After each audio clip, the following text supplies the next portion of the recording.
कहते हैं कानून अंधा होता है। कैसे अंधा होता है मैं दिखाता हूं इस खबर में।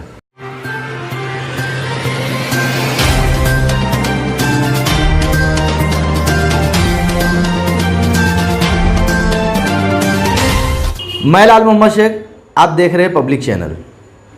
कहते हैं कानून अंधा होता है, ये बात कहीं ना कहीं सच साबित होती है, क्योंकि कानून कुछ देखता नहीं है। कानून जो है सिर्फ सबूत देखता है, कानून सिर्फ पेपर देखता है। वो पेपर चाहे सही बनाया गया है चाहे गलत बनाया गया है, वो पेपर को कोई नहीं देखता है। कानून सिर्फ अपना फैसला सुनाता है। ऐसे ही एक कुछ घटना आई है रशीद कंपाउंड श्रीलंका से। एक महिला जो शादीशुदा है और शादीशुदा होने के बाद उसको एक ऊपर वाले ने एक बच्ची दी, कुछ 11-12 साल के आसपास में वो बच्ची है। दिमागी तौर पे वो थोड़ा सा कमज़ोर है।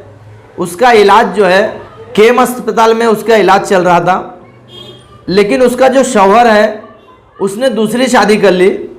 और दूसरी शादी करने का वजह ये बताया जा रहा है कि उसको लड़का चाहिए था। लड़के के वजह से उसने शादी कर ली दूसरी, और उस औरत को अपने साथ रखा। और ये जो औरत है इसको बच्ची होने के, लड़की होने के वजह से जो है इसको अलग इसको भेज दिया गया रहने के लिए, और ये दिखाया गया कि हम अपने साथ रख रहे हैं। बहरहाल ये मामला जो है रशीद कंपाउंड श्रीलंका का है, और किस तरीके से कोर्ट ने एक ऑर्डर जारी किया है उसको घर खाली करने का, क्योंकि वो घर जो है उसके शौहर के उसका जो शौहर है उसके पिताजी का घर था, यानी उसके ससुरे का घर था। वो ससुरे ने अपना सिटीजन एक्ट के तहत जो है उस घर को खाली करने का कोर्ट से एक आदेश जारी करवाया है। कोर्ट ने ये नहीं देखा कि कौन सही है कौन गलत है।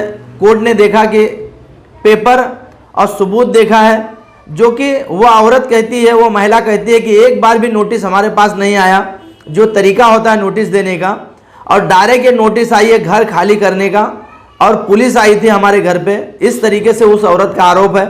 कैसे वो औरत ने अपना दुख और अपना तकलीफ और अपना दर्द इस वीडियो में बयान करी है, और अड़ोस पड़ोस के लोगों की हिम्मत की दाद देता हूँ कि सब औरतें मिलकर उसका साथ दिए हैं। किस तरीके से वो महिला ने अपनी तकलीफ़ों को बयान करी है वो भी सुनाता हूँ मैं आपको। अड़ोस पड़ोस के लोगों ने वहाँ पे क्या कहा है वो भी मैं आपको दिखाता हूँ। खास करके ये न्यूज़ हमारी जो है इस तरीके से वायरल की जाए ताकि ये जो विवेक बंसालकर साहब है, हमारे कमिश्नर साहब, उन तक पहुँचे, और हमारे जो आला अधिकारी है कलेक्टर साहब उनके पास भी पहुँचे, और तमाम वो कोर्ट के जो जज हैं उनके पास भी पहुँचे जिन्होंने ये फैसला सुनाया है, ताकि कहीं ना कहीं सच का जो गला है वो घोटा ना जाए और सच कहीं ना कहीं ये दबाया ना जाए, ये झूठ का पर्दाफाश हो। वहीदा। पूरा नाम बताइए। वहीदा बानो। आपके शौहर का नाम क्या है? मोहम्मद मुस्तकीम। अभी क्या मसला आपके साथ हो रहा है? आप यहाँ श्रीलंका अंजारवाला कॉम्प्लेक्स में इस बिल्डिंग में इस 7वीं मंजिल के मकान में रह रहे। इस मकान को लेकर के आपकी बेटी जो है, इसका क्या नाम है? शिफा। हाँ, ये शिफा को लेकर के घर में क्या मसला चल रहा है? घर में मसला ये चल रहा है, मेरी लड़की हुई, लड़की की वजह से वो दूसरी शादी किया, बोला मेरे एक लड़की नहीं चाहिए। फिर उसके बाद मेरे को मारता भगा रहा था। अच्छा। फिर उसके बाद मैं हॉस्पिटल गई थी, वहाँ इलाज इसका दिमाग करा रही थी। फिर मेरी फाइल लेके वो भाग लिया। इसका शिफा का दिमाग का इलाज चल रहा है? हाँ, थोड़ा दिमाग। क्या दिमागी तौर पर कमजोर है शिफा? हाँ, थोड़ा कमजोर है। अच्छा। बात करने में। हाँ। तो उसके बाद जो मैं आई इधर फाइल लेने, मेरा दे दो, तो मेरे को बहुत मारा। हाँ, मेरा जबड़ा बड़ा ये मतलब फ्रैक्चर हो गया था। अच्छा। हाँ, फिर उसके बाद जो है ना मेरे को फिर भाग गया ये गांव, तो हाँ इस पे मतलब भाग गए गांव। फिर ये सब पड़ोसी सब मिलके मेरे को रूम में कर दिए। मैं इधर रह रही थी, अपना काम करके अपना पेट पाल रही थी। अच्छा, क्या काम करती हैं आप? वो डायमंड का काम करती थी पहले, चिपकाने वाला। अच्छा। फिर उसके बाद अभी काले कंपनी में जाती थी। अच्छा। हाँ। उसके बाद जो है अभी क्या किया, वो रोज रोज आता था, मेरे को मारता पीटता भागता। मेरी सास, मतलब ससुर चाकू लेके कई बार मारा। कितना बार मारा है। अच्छा। हाँ, सब मेरे पड़ोसी छुड़ाते थे मेरे को। हाँ। अच्छा। सब मेरा, हाँ, वो सब मेरा देखभाल उन लोग करते थे। तो फिर उन लोग रहते थे, फिर उसके बाद यहाँ से छोड़ के चले गए। यहाँ रोज़ आते थे, मारते पीटते। उसके बाद जो है ना वो उन लोग उधर चले गए आगे जुबली पार में। अच्छा। हाँ, वहाँ से सीनियर सिटी मेरे को केस कर दिए, मतलब अच्छा। लड़के के नाम, मेरे नाम। मेरे को पता नहीं, मेरे पास एक भी नोटिस आई नहीं। अच्छा। हाँ, 22 को मेरे पास नोटिस आई, मैं यहाँ घर पे नहीं मौजूद थे। अच्छा, केस किए तो क्या केस किए उन्होंने? सीनियर सिटीजन एक्ट के तहत उन्होंने केस किए, ये केस किसने किया? मेरे सास ससुर आदमी तीनों मिल के किए, तीनों साथ में रहते हैं। नहीं, उसमें तो आपके आदमी को भी मुखालिफ बताया गया है। हाँ, बताया गया है, लेकिन तीनों साथ ही में रहते हैं। अच्छा। हाँ, मतलब मेरे साथ मिली भगत से किया हाँ है? हाँ, मिली भगत है तीनों। अच्छा। तीनों को गेम खेले हैं तीनों। अच्छा। हाँ, तो ये सारा गेम क्यों खेला गया, ये केस क्यों किया गया? मेरे वजह जो इसमें मैं रह रही हूँ, मेरे को निकालने की वजह से कि रहे ना अच्छा। कहीं कहीं रोड पे जाएं। मैं इतनी बड़ी लड़की लेके कहाँ जाऊँ रोड पे? अच्छा। किधर जाऊँ, किधर रहूँ? अच्छा, तो ये केस होने के बाद इसका आखिरी फैसला क्या आया है अभी? अभी आया है कि मैं गई पुलिस स्टेशन और वहाँ गई मैं, जहाँ नोटिस जो लेके आया उसके पास। हाँ। तो वो बोला नहीं, तुमको रूम खाली करना पड़ेगा। अच्छा। हाँ, इधर रहने का नहीं। पुलिस वाले भी बोल रहे हैं नहीं, रूम खाली करो। अच्छा। नहीं करोगी तो हम लोग पुलिस से मतलब आएंगे, मार के तुमको धक्का मार के निकाल देंगे, सब फेंक देंगे। हाँ, कहीं भी जाओ मत, यहाँ मत रहो। अच्छा। हाँ, अच्छा, ये बताइए, मुस्तकीम आपको कुछ अरसा पहले, साल डेढ़ साल पहले गांव भी ले गया था, या आपने नहीं। उत्तर प्रदेश में आप जहाँ रहते हैं वहाँ पर आपने कोई केस वगैरह भी हाँ किया है? हाँ, केस किया है। अच्छा। हाँ, मेरे खिलाफ उन लोग ने किया था। पहले शादी किया, मेरे से पूछ के शादी नहीं किया, मेरे से चुप पे शादी किया। दूसरी शादी हाँ, दूसरी शादी किया है। अच्छा। वो बोला मेरे को लड़का चाहिए, मेरी लड़की थी, बोला मेरे को लड़का चाहिए। लड़का को वजह दूसरी शादी किया। 10-15 साल मैं अपने मायके में रहती थी। मेरे का मतलब मेरे को पता नहीं था।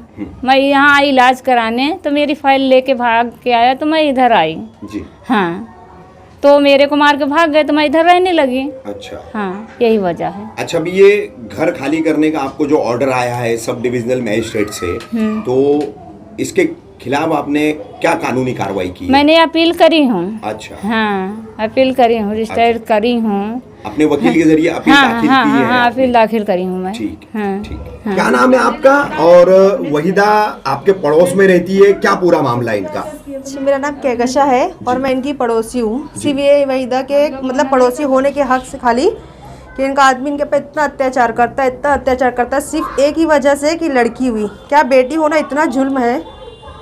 बेटी होना इतना जुल्म है कि उस जुल्म की सजा एक औरत उसकी माँ को मिल रही है, बिना उनको बताए दूसरी शादी कर लिए। क्या सिर्फ ये लड़के की ख्वाहिश से इतना मेरे को मतलब बेटी बढ़ाओ, बेटी बचाओ, बेटी पढ़ाओ, ये सब होने, इतना बोलने के बाद में मतलब लड़की होना का इतना वो है, सज़ा है, एक गुनाह है लड़की होना। क्यों लेकिन? अच्छा, ये भी घर खाली करने का जो कानूनी कार्रवाई की है वहीदा की सास ससुर ने, हाँ, क्या मालूमात है आपको? क्या पूरा मामला है ये? इनको मतलब घर इसलिए खाली करा रहे हैं हाँ। कि मतलब इनको ये घर इनको बेचना है। अच्छा, इनके ससुराल वालों हाँ, को? इनको अच्छा। निकाल के तुरंत इसका कस्टमर लगे घर बेच देंगे, वो इनको बेघर करना चाहते। तो ये बेचारी एक औरत ऐसे खराब माहौल में एक लड़की लेके कहाँ जाएंगी? अच्छा, वो उन्होंने अपने- बता रही है लड़की की दिमागी हालत ठीक नहीं है, उसका हाँ।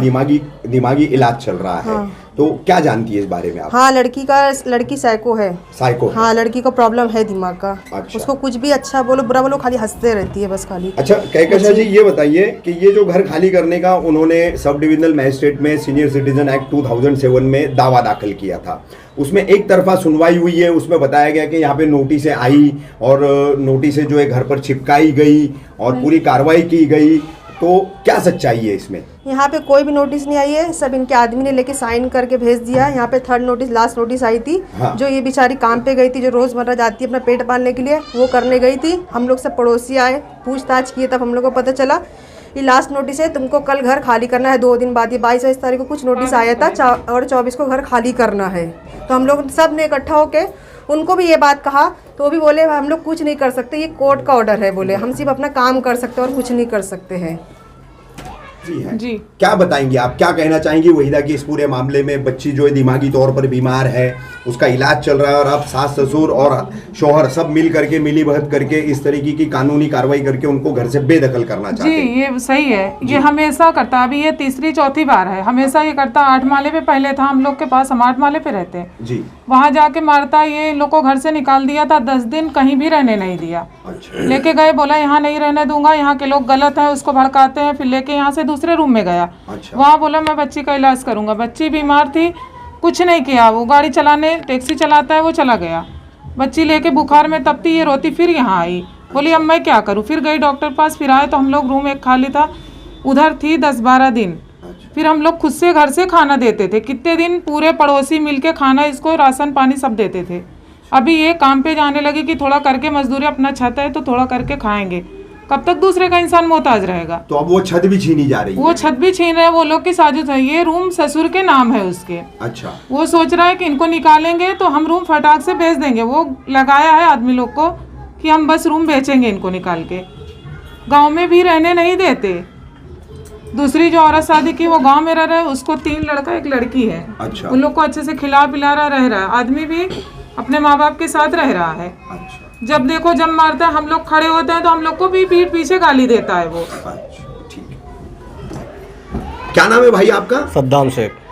सद्दाम भाई, क्या कहेंगे वहीदा मुस्तकीम शेख का ये जो पूरा मामला है, क्या जानकारी है आपको? जी सर, इसकी पूरी जानकारी है। एक्चुअली ये हमारे गांव से ही है। अच्छा। जो इनके शौहर है। हाँ। और ये भी गांव के हैं। अच्छा। तो इनका ऑलरेडी पहले गांव में केस चल रहा था। हाँ। जो दो एकदम द एंड पे था केस, 6 महीने के में ऑलमोस्ट खत्म होने वाला था। हाँ। तो इनका शौहर इनके साथ गेम करके बहला फुसला के बोला चलो बॉम्बे चलते हैं, वहाँ रहेंगे, अच्छे से रहेंगे। लेके आया, 2-4 महीने अच्छे से रहा। उसके बाद जब वहाँ पे केस एकदम खत्म हो गया, इनका जो ऑलरेडी केस चल रहा था, जब ये हाजिर नहीं हुए तो उसके बाद जब केस खत्म होगा तो वापस इनके ऊपर वही जुल्म किया, मारना पीटना, पैसा नहीं देना, ये वो करके बहुत सारे जुल्म इनके साथ किया। बाद में खाली कराया रूम, फिर हम लोग भी साथ खड़े थे। और लास्ट में अब जाके कुछ भी नहीं देता था, सिर्फ घर में ये लोग रहते थे, लाइट पानी भरते थे, खाते थे, खुद का काम पकड़ रही। 1 साल से काम कर रही है, 1 साल से कुछ भी नहीं मिल रहा है इनको। तो अब इनके जो है, इनका शौहर और इनकी जो सास है और ससुर, तीनों मिलके बाकायदा गेम प्लान किए और वो खुद केस किए। और केस करने के बाद फाइल खुद लेके इनका शौहर रिसीव करके वापस भेज दिया कोर्ट को। नोटिस खुद रिसीव करता था? खुद रिसीव करके नोटिस वापस कोर्ट को भेज दिया। और फाइनल नोटिस जब खाली करने का आदेश आया तब इनके सास ससुर पुलिस के साथ लेके आए। तो हम लोग खड़े थे वो नोटिस देखने के बाद। फिर हम लोग पूछे ये काहे का है, तो जो पुलिस था बोला कि 3 बार केस हुआ है, 3 बार नोटिस आया है, ऑलरेडी आप लोग वापस कर चुके हो।